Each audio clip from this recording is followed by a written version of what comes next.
I would like to share with you a little bit more about the wall of currents. Okay, uh, remember I talked about how Nikola Tesla played a part in the wall of currents. Let me explain what's going on.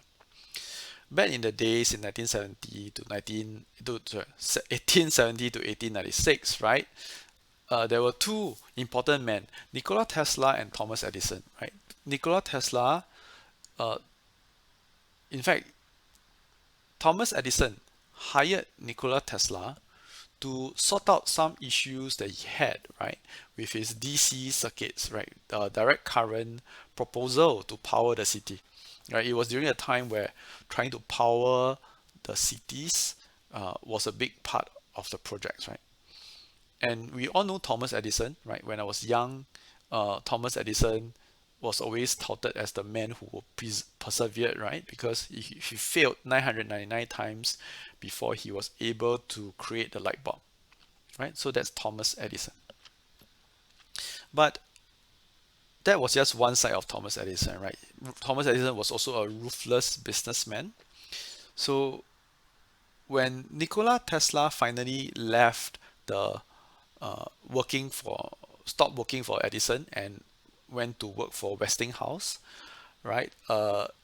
He proposed a completely different method to send electricity across the city, right? So Thomas Edison wanted to power it through DC, and Nikola Tesla proposed sending it for alternating currents, right? So of course, currently we know the standard, right? What are we using?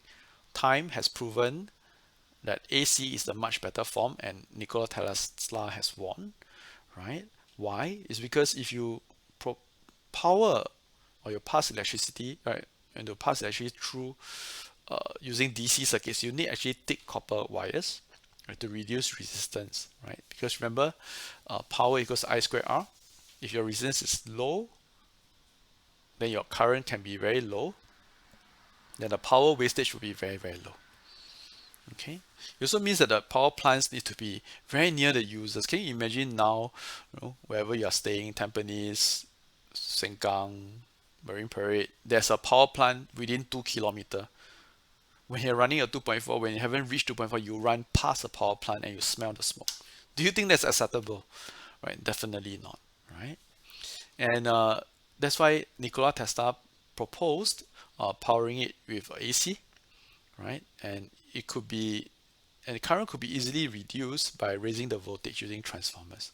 So the problem here is this, right? To reduce the current, right, the voltage, right, need to be increased. And here is where Edison reared a very evil side of him, right? He publicly electrocuted animals to show the danger of AC. He electrocuted an elephant on the streets of New York to show, yeah, right, shocker, to show that AC is dangerous. But what he did not do was to show that if you run DC at the same voltage, it will also kill the elephant, right? So he reviewed, he said, oh, look, Nikola Tesla's AC is dangerous, trying to bring Nikola Tesla down, right, without showing that his own method is also, number one, dangerous, and number two, will cause you to have lung cancer, right? Because if you are near a power plant. Right, so this was a really dark side of Edison that was buried in history. Right? If you actually Google this, you can actually find quite a lot of videos on YouTube on this.